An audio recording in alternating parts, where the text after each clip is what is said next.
This for the conference agenda? will now be recorded. We have a Yeah, motion to, I'll make a motion for the agenda.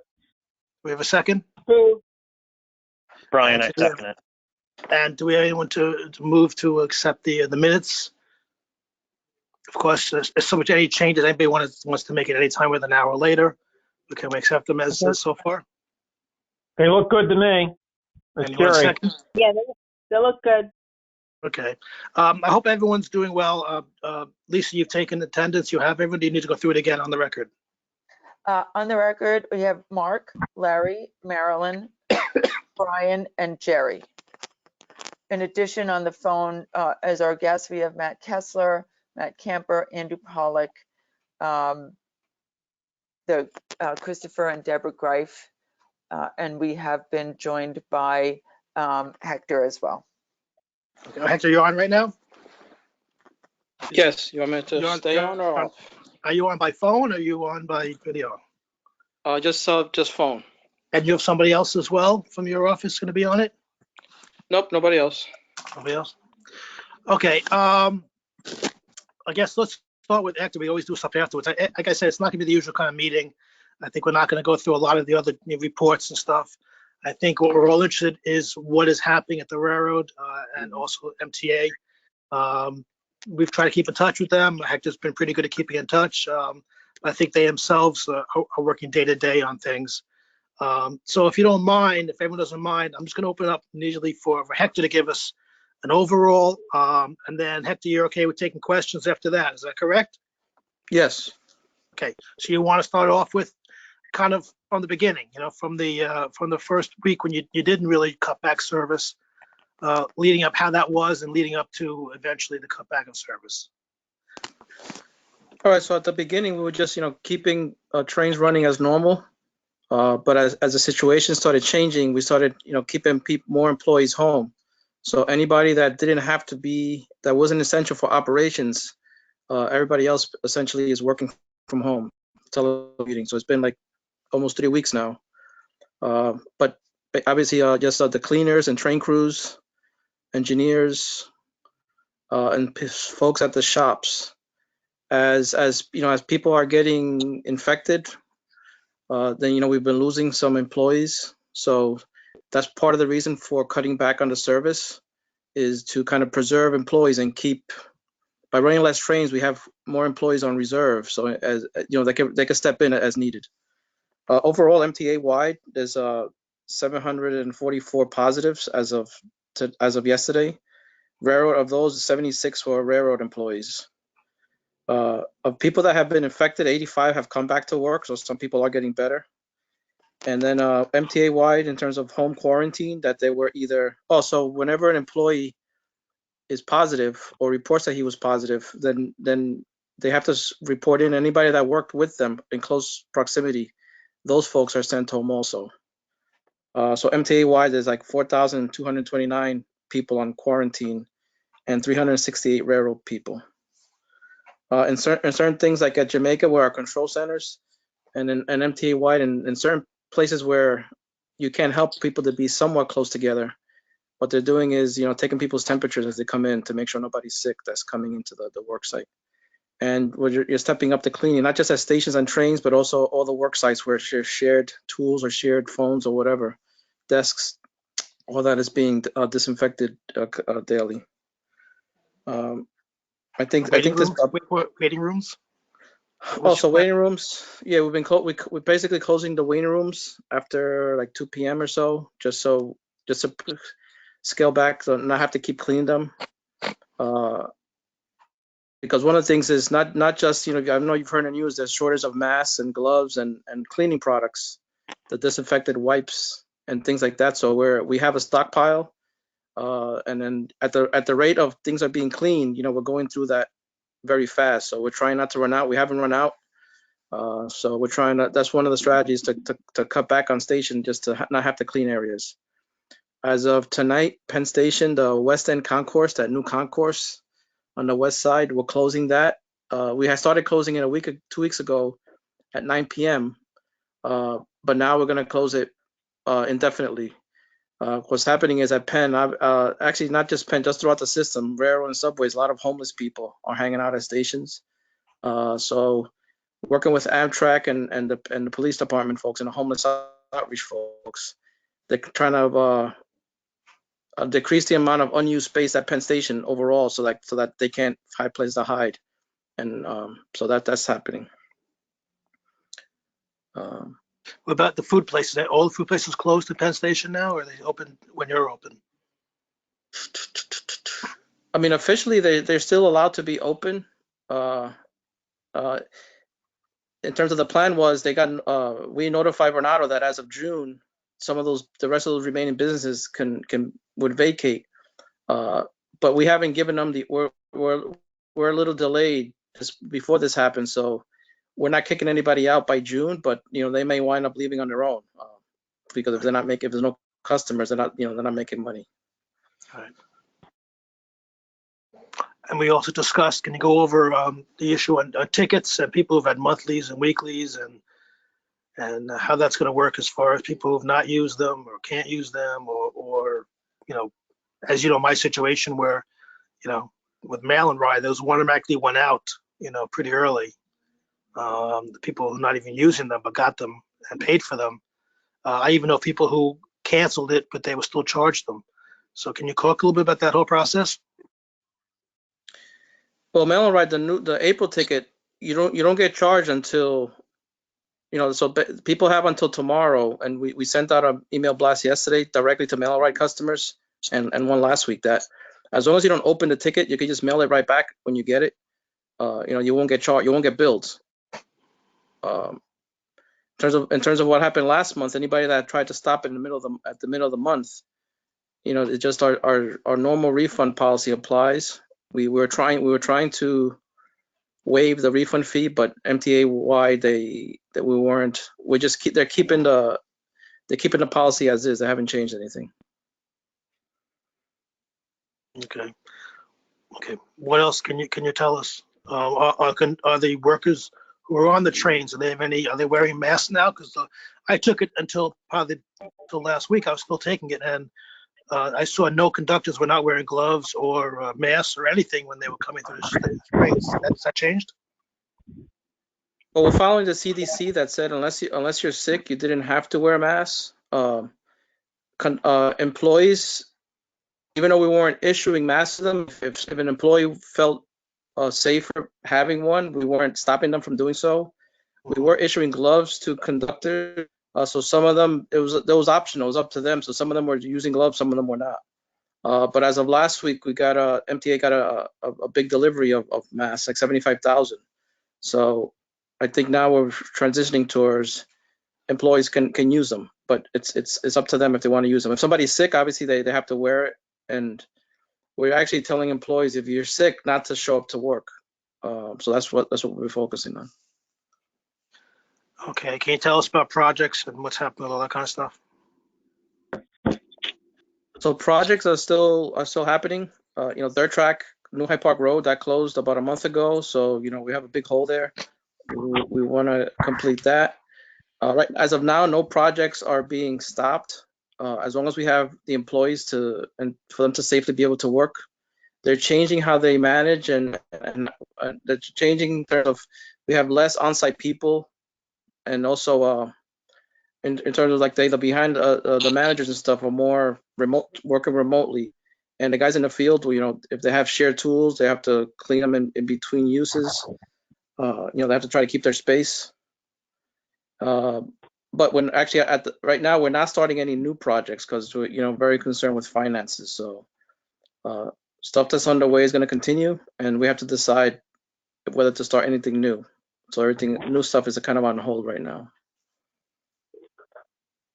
All right, before we go to questions, anything else you want to go over?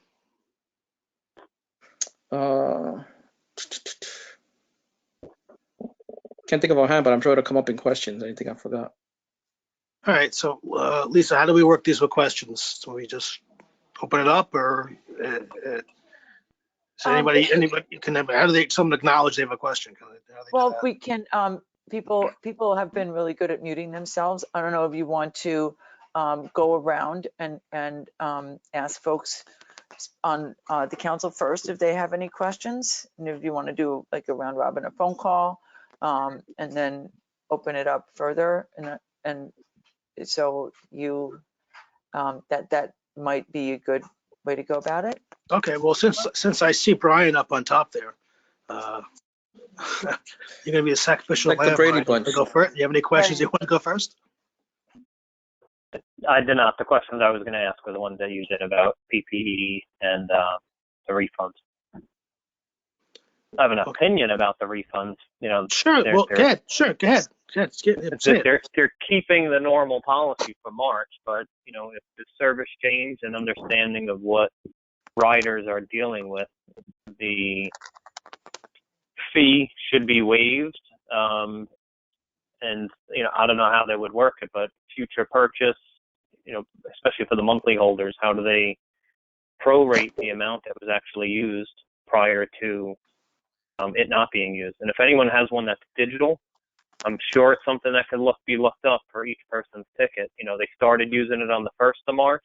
They didn't use it after the 12th because of the circumstances going on. Well, then just charge them for, you know, whatever 12 divided by 31 is or whatever. Like, they can do it by individual because they know what their ticket was scanned, according to conductors going around if they do. So. I mean, Hector, Pat any Foy said comments? something a week or so ago about. No, yeah, Pat Foy a week or so ago, he said that, again, while we're not changing the policy right now, the focus is on just getting through this. But he said he said that we would do the right thing at the end of the day. So just a matter of, the other thing is just a lot of those staff, like refund folks and some behind the scenes people, where we have less people around. So, you know, that takes an effort to figure that stuff out. So that, you know, I think after this is over, then we could try to figure it out. But for now, Yeah, but we have less people when available. when they use the term at the end of the day, this is the end of the day. So people want that money now. They don't want to wait 3 months or something like that when they could be furloughed and not need it again. Now is when they need it. I would imagine for most of the riders. All right. So Lisa, can we formulate a letter on this point? Just, you know, send to the railroad our concern and you know, the points that Brian's bringing up, that as people are facing financial problems, that they also need the money now, not in a couple months. Can we prepare a letter just to forward in writing our concerns to MTA and to railroad leadership? Sure. And Hector, I know you said people are quarantined, but with less trains going out or less work at the office or if there's social distancing, I'm sure people were notified to work from home. Is there the ability for, is there truly less workforce or there's less people going to the office and people can work remote to get this type of clerical work done for refunds? I mean, there's people can work from home, but everybody is. I think there's limit to some of the systems that, you know, I don't think there's full access to all of the systems that people would use. So some clerical people are home, but there's not much they can do depending on where they worked. I'm not saying just refund specifically, but in general. It's not that there's not much to do. They don't have access to do it because clearly there's this work to do. Correct. Anything else, Brian? Okay, let me ask you Any a other question. opinions on the same thing? Is anyone else hearing and fielding some of the same concerns from the riders? Hi, it's Larry. You guys hearing me? Does this work? Yes. Yes, Larry. Okay, Larry, how about- Larry, stay on this point. Don't go to something new. Okay, Larry. I'm not. I transitioned from the car to a house. No, just all the people. Also, when tickets are expirations, people that I've spoken to have used a ticket that expired, and they, you know, because of the number of trains, and the conductor would not accept them. So that's another issue that people were pissed that they couldn't use their tickets because they expired. Weeklies or things. I mean, not even weeklies, but like even 10 trips and stuff like that. There just weren't a number of trains that were out there. So people ask me, what about that issue?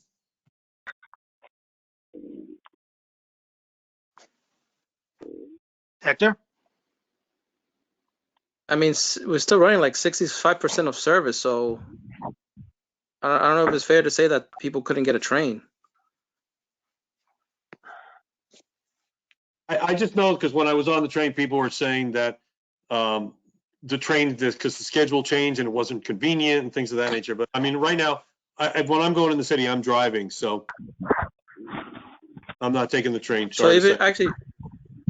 actually with the schedule change, so even though we cut back service, it's pretty much during the off-peak. It went to like a Saturday service or weekend service, but during normal rush hours, we're running, we were trying to run close to a normal rush hour. So this because we didn't want to eliminate a lot of rush hour trains that didn't have any crowding. So like there was a situation last week, we got a report that between Atlantic Terminal and Jamaica, there was a crowded train one morning last Friday. So we monitored it and then we noticed. So then I think we added an extra train the next day after that to accommodate for that. So that's one thing we are looking at where there's crowding, we're making adjustments. So just because we cut back, we are tweaking the schedule as needed with this demand at certain times. What is the, if I don't just jump in, two things. What is the marker that you decide to put service back to regular? What do you need to hear from the governor? Or, I mean, is it a total relaxation of all rules? Is it a pullback from the stay at home? And what is your marker to go back to regular service? I mean, I don't know what the official marker is, but I would think once people are able to start going back to work again, then I'm sure we would resume service. Also, and I don't know if you know this answer, but the discount for the fares for people in the city that was supposed to start, is that still going forward? So unofficially, it's not public yet, but I think we've asked to delay that. So it was supposed to take effect in May. We've asked for that to be deferred. So most likely it's not going to start because, again, for that to be implemented in May, there's a lot of behind the scenes stuff that have to happen with the programming and testing and all these other things that wasn't considered an essential thing, and we didn't want to bring people in just to implement that. So I mean, right now, even though I'm saying it's not public, but we haven't been moving forward, so it's probably not going to happen in May. Okay, Larry, you want to ask any questions? I'm okay right now, thank you. Okay, Jerry? Yeah, the only thing I'd like to piggyback on is with the 10 trips is I think the railroad should waive the expiration date, or at least add maybe 2 months to the expiration date or 3 months to the expiration date, because there are people who bought them because they only go into the city 2 or 3 times a week or 2 or 3 times a month, and now obviously they might not have jobs to go to or report to. So that's the only thing I'd like to say. The rest of it, I think the questions have already been asked and answered. Marilyn? No, I mean, I was basically curious about the refund issue, but I mean, you kind of covered that already. Lisa, am I missing any other members? We are, Did I miss anybody? Anybody there that I missed in members? well, no, Matt Kessler. Okay, well, yeah, members. First of all, members. Yes. All right, Listen, now, are there any guests that want to ask questions? We just got to go one at a time, though. Yes, So, Mark, I like to ask a question. Hello, once again, I'm Andrew Pollack. I have a quick question for Mr. Garcia. This is regarding New Hyde Park. My only question is construction of the bridge at New Hyde Park still going on right now? Yes, So they're that's still going to, they're working on that. so it will still be installed in the summer, I'm assuming, correct? As of now, though, whatever the schedule that we put out, we're still sticking to that schedule. We haven't had to scale that back yet.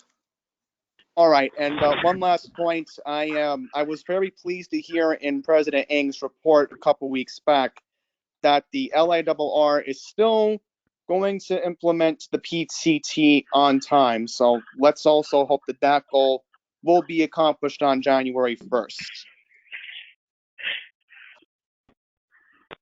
Yeah, that's still on, PTC is still on schedule. There is a concern that if any, say, folks from out of state, any vendors from out of state, or some of the other entities that were supporting us, if they have a problem providing the employees or if their factories are closed or something, then as of now, it's not an issue, but there's a concern. All right, so hopefully you and Philip will keep us posted if something does change then. Yes. All right, thank you. Okay, Matt? Matt Hi, Kessler? the only question I was going to ask Hector was, I remember hearing on the news that every 3 days they were cleaning the subway and bus cars. What's the frequency with the railroad cars? That's a good question. It's the same. It's every 72 hours. The full fleet is fully sanitized, and it's that's on top of the normal cleaning that happens. It's a totally different process. Again, the fleet maintainers, that's one area where those guys kind of are somewhat close together in the shops, the mechanics and the maintenance and the cleaners. So that's one department that's been getting hit with a lot of employees being out. So that has slowed down a little bit, but we're still keeping to that schedule of every 72 hours. And all the crew members, I guess you want to say, quote unquote, enforcing any of this separation and distancing between passengers, or is that all just a self-voluntary thing? It's somewhat voluntary that they're trying to do it as safely as they can. Again, there's some trains where there's been reports of crowding, but that's just passengers. You have a full train with many cars. Why are but they still insist on trying to stay in that one car. They have to kind of spread out amongst themselves. So thank you, Hector. Thank you very much. Chris, any questions? Well, my question was already made, but there is one. Hector, one thing I want to say, thank you for responding about the Atlantic branch, because I have seen a lot of ridership increasing because the Bernard Fine Center that uses Queens Village, they're actually using the Long Island Railroad better than the bus, because they feel a little more safer on your train. So I'm glad we are paying attention to service between Queens Village to Jamaica, then to Brooklyn Atlantic, or maybe to Penn Station. But I think we still need to really check it out, because there are staff going to Bernard Fine Center in Queens. A lot of them are feeling a little more safely on the Long Island Railroad. Okay, thanks, Chris. Anybody else, Lisa, before we go on? Did I miss any other guests there? We have Hi, John, this is John. John Wachowski. Yeah, I just want to pile on to the 10 trip discussion. Yeah, so 10 trips that you expected to be able to use has since expired. So I'll be just looking to see if there's any lenience in terms of forgiving the expiration date. All right, that question was asked, right? And Hector at this point says that not. Oh, you can answer yourself. I believe he said not now, but it could be. Is that what? Right. Well, I know the discussion was around. Well, you couldn't. Some people said they wasn't practical to use it, but I'm just saying, if you had an expiration date, say at the end of March, or even going to have one at the end of April, you're not going to be able to get out of that. You're not supposed to go out of the house. I mean, so right. Yeah. No. I agree. Yes, Jerry asked that question, but Hector, do you want to revisit it? Okay, right in. Hector, can you revisit that? Yeah. No, that's okay. No, it's an important question. It's an important question. So go ahead. It's a good suggestion. I think if you do send a letter, I think that's an idea. Like, those are things that make suggestions of things that we should be looking at, like extend the validity of the expired 10 trip tickets. So instead of a refund, just let people use them.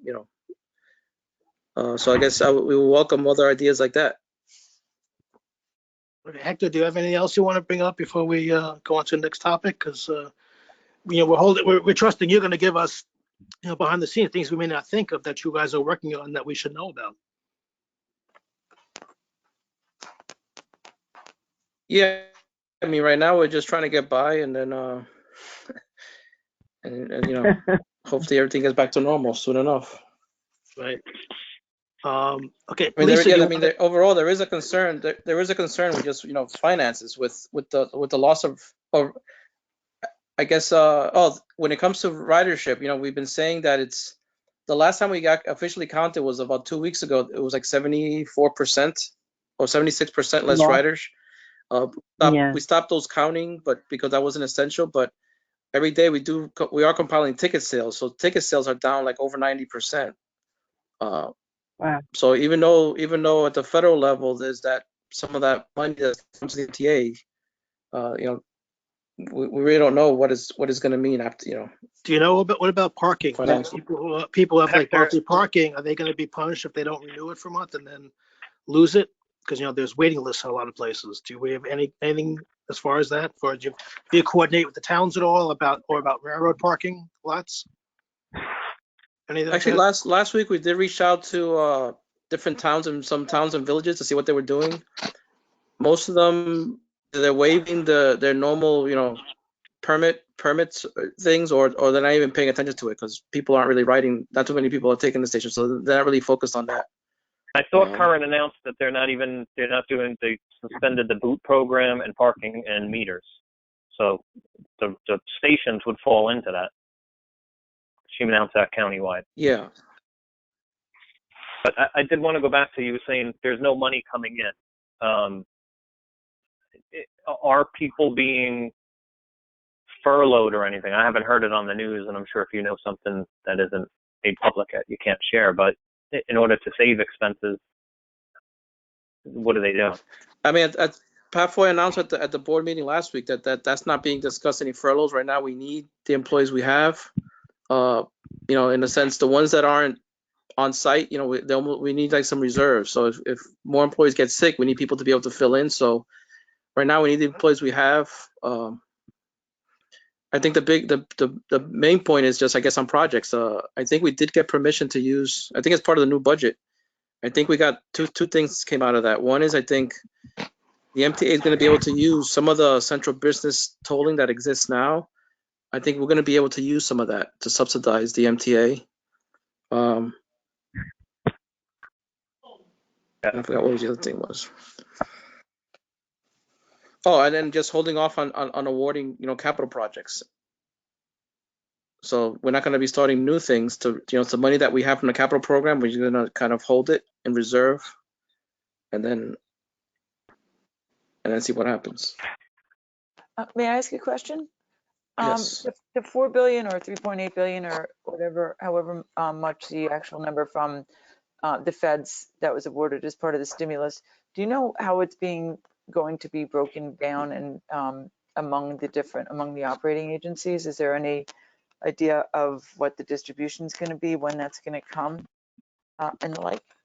I have no idea of that. Okay, Lisa, let's go on to the budget, okay? Great. Can you give us a little bit of a breakdown, just kind of what's this, the procedure, what the process timeline is, all that stuff? Hector or No, you, Lisa. Sure. Can you give us a little bit? Sure. So the Senate budget books have started to be printed, and the Senate has been passing bills, and the Assembly's moving on different bills, and you're probably seeing little bits and pieces of things that have been passed. In fact, today there was a piece passed about sexual offenders being barred from the system for convicted sexual offenders being barred from the system for 3 years. So that was a policy component that was included in the budget, as we often see. As Hector discussed before, the lockbox for congestion pricing was essentially unlocked because of the unprecedented times and even more dire fiscal situation. So technically the budget is late. It was due by yesterday, but it's probably, I think it should all be passed and approved, I would imagine, by the end of today. So a lot of the language that I've seen written in the different articles relate directly to the state disaster emergency caused by novel coronavirus, COVID-19. That includes bonding for operating funds to the tune of $10 billion, or authorizes the MTA to do that. It authorizes, and just for 2 years, authorizes the MTA to unlock the lockbox from congestion pricing, but gives them the opportunity to pay that back with federal funding and other revenues. And that's just a 1-year window. So there's, the upside of any of this is that there will be additional transparency and reporting requirements that have been included in the budget language. But that, so ideally we'd like to see that in some cases before these emergency measures are taken, to see what the situation is and what is causing a determination to use these extreme measures. But we're pleased that there is a, I guess, new and improved transparency that's going to be included in there. One thing I did not see, or that I saw was excluded, was, and Hector, correct me if maybe this is passed separately, one of the provisions was to allow LIRR staff or its designees onto property to trim trees and overhangs onto railroad tracks. So I didn't see that as something that was included, but that may not have been in a section that I reviewed more in more detail. Yeah, we didn't see that either. So that was something that was being deliberately excluded, but in some cases those, I guess, policy issues were settled separately.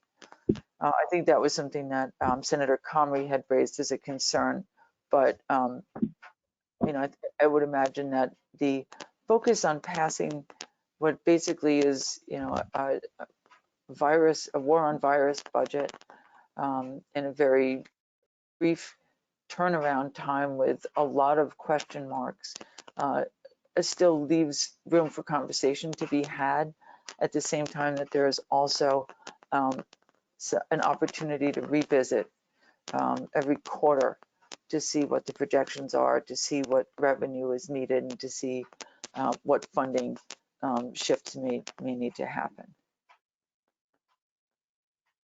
So, there's a lot to read in there. We're dismayed about the unlocking of the lockbox is a bad new precedent, but these are unprecedented times. So, there has to be some. The most important thing is that the MTA has to be able to get back on track to support the recovery as it has the crisis. It would be great to see some small construction projects be able to move ahead immediately, and for some of the smaller firms to be able to get back on track with the under $25 million threshold for design build. So I don't know if any of those recovery steps are being developed now, or we're still in keep head above water mode. So Hector, I don't know if you've got any input, or Mark, if you've, in your conversations, had any additional insight. Well, we also want to make sure that there's no additional fare increases on this. We have to keep that, in forefront as well. People are going to be hurting for a long time after this, and the last thing they can really afford is even higher fare increases. Right. So we have to remember, we always have to have that in all our comments. But Hector, you have anything to say? So that, because those conversations are supposed to start fall. Somebody who wants to say something? Lisa, do you want to say something? I said the fare increase conversations that are scheduled to go into effect next year the conversations would be starting in the fall. Right. But we want to, start our mantra now. But Hector, can you respond to anything Lisa asked or brought up? No, everything she says right. I have nothing to add to that. I mean, All right. Does anybody have a question for Lisa? No. Okay. Lisa, anything else that we should be looking at or focusing on during this time?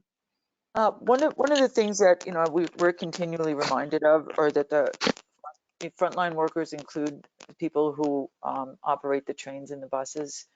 And we are continuing to thank those workers as in all of the messaging that PCA is putting out there.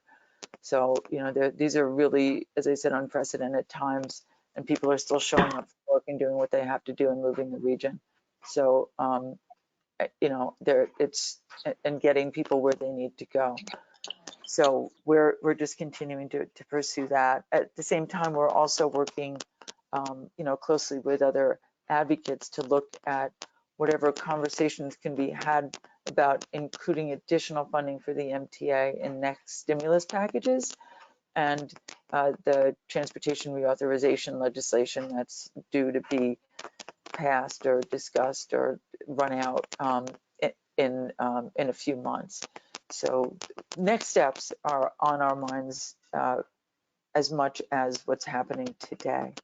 So any thoughts that you have on ways to support the recovery of service and also the region's economy are, I think really important as we look forward.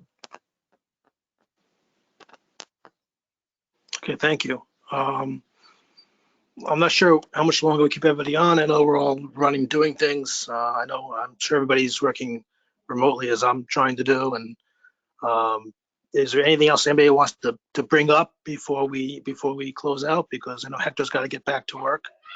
So this is a chance for anybody has any questions, issues, points they want to make about anything. Let's do it now. Anybody? I'm good. I was curious from our last meeting, and I know they're not on to represent now, but maybe they got back to Lisa or to Hector about the taxi stand information. They said they were going to do some inspections. I know things have probably been crazy the past 2 weeks, but I mean, we met 2 months ago. Like, did we get any report back? Did we hear anything? Did they renew contracts? Where's all the information from what we had asked? So there had been some information that, Hector, I'm not going to speak for you, but that had shared that, but I think that they hadn't awarded the contracts yet. But Hector, you had gotten some additional information from David, I believe, if you want to provide that. Yeah, let me pull it up. Hold on.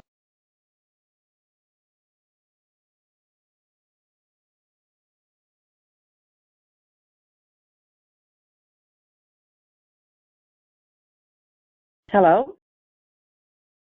He's trying to find it, he said. Oh, So I know I don't have it here yet, but real estate did provide a list of things things we're looking to award, whether it's newsstands or other things. So these are the contracts that are up. So we sent it. I'll resend it, and maybe Lisa, you could share with everybody. Maybe that's the best thing to do.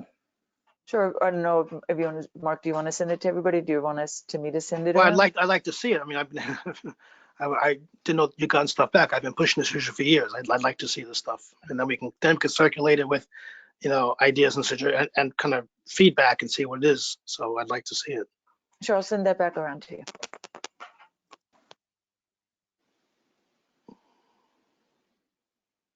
Did we get it and I missed it? I know you're saying you'll send it back. No, I didn't get it. Actually, for Hector, sorry to interrupt. Sorry, everyone. Just one quick question for Hector. With everything going around right now. Wait. Whoever's talking, just announce who you are so we don't know who's talking. Oh, Andrew Pollock. Just Okay. one quick question. Will Penn Station construction be completed on time, or is it going to be delayed? That's just one quick question. As of now, it's not delayed, but that's just as of now. I don't know if it's going to be or not. All right. Thank you, Hector. Hector, Mark, Chris. Are they allowed to continue working? Because I know, like at Jacob Javits Center, all construction had to stop based on the governor's wishes. Is it still going on at Penn Station? So any transit projects or any transportation projects is exempt. So it's considered essential. So any of our projects are allowed to continue. It's just a matter of if the contractors have issues or suppliers have issues, but they don't have, they can continue, providing that we can do it safely and we have the people and the materials to do it. Got it. Okay, I think that Javits also stopped because it's now for field hospitals.